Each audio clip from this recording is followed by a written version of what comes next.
Magandang umaga mga kabay. So meron po akong estimate dito mga kabay, 39184. Ayan. Stanley po siya mga kabay, steel 146 1/2. Ito po yung malakas yung ground mga kabay oh. Nakasaksak po yan. Kahit di siya pinipisil, may ground po siya dito. So titingnan natin mga kabay kung bakit nagkaroon siya ng ground. So tara, samahan nyo po ako. So yan mga kabay, bubuksan ko na po yung tornilyo. Yun.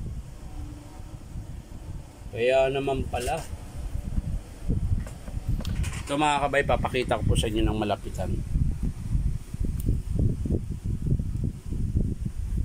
Kaya po siya nag-ground mga kabay. Ayan po. Tingnan po yung ginawa nung may-ari. Ayan. Binuhol po. Ayan o. Ayan o. Binuhol. Nagkadikit-dikit po siya.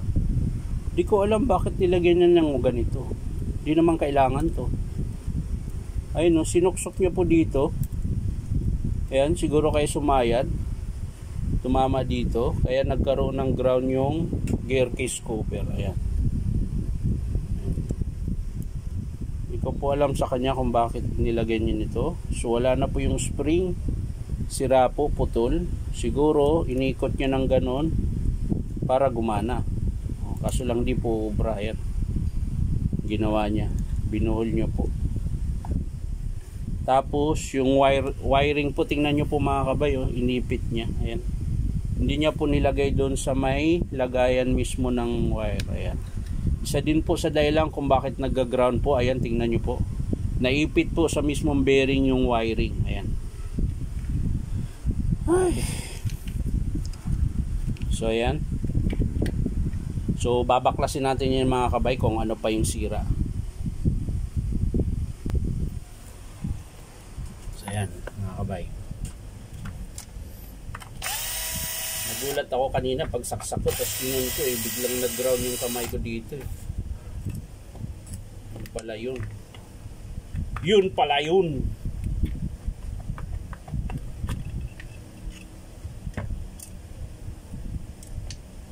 Oh, ayan mga kabay oh.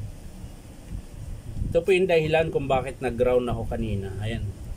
Inipit niya po yung wire dito sa may bearing, nakaganyan po. Ayan. So pag on ko, yun nag-ground. Tapos sinasa din niya to. Sira po yung armature niya mga kabay. Ayan. So ang estimate natin dito mga kabay, brass holder, ito po yung sira. Ayan, tingnan niyo po. Pudpud na po yung contact. Ayan, tas yung brass holder niya mga kabay, wala na po yung kabitan ng spring. Ayan, kaya pala niya binuhol mga kabay kasi wala na pong spring. Ayan, kaya inikutan niya ng wire. Ang problema, sumasayad po doon sa mismong armature yung binuhol niya na wire, kaya nag-ground tayo. Ayan. So yung field coil mga kabay, buo pa. Bali anin na lang natin to ng electrical. Ayan. So malapit na po siya maputol, pero pwede pa namang hinangin kasi buo pa naman po yung field coil niya. Ayan. So ang i-estimate natin dito mga kabay, armature, carbon brush, tsaka yung brush holder set. Ayan. So yan lang po yung nakita ko na sira mga kabay. Ayan, okay pa naman yung spindle. Yung switch niya gumagana pa kasi nag-ground tayo kanina eh.